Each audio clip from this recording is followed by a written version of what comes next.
Dạ, ngày đó, siapa kalau banyak Halloween, nuga rap lôi chót lengon tỏ. Dạ, có một meron ama lo có đây hệ tộc lên tỏ Hawaii ua anh ấy có chót lengon mòn là mòn đấy. Are cái lý đó mà xuyên xa mòn quỷ ném. À tay mẹ chóp lo có mang cho mua mòn are ngua. Ua là quên chặt mấy quả kệ.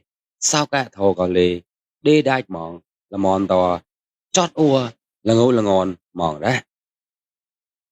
Bon đã chào ngồi lì hiệp ri prong mong ở tòa quê nê là nim là này ủa tạc krơn lồ Hawaii ủa tòa là ngôn chót tê có tàu mong cho mẹp nê đi đó vậy tăng cường đào nu có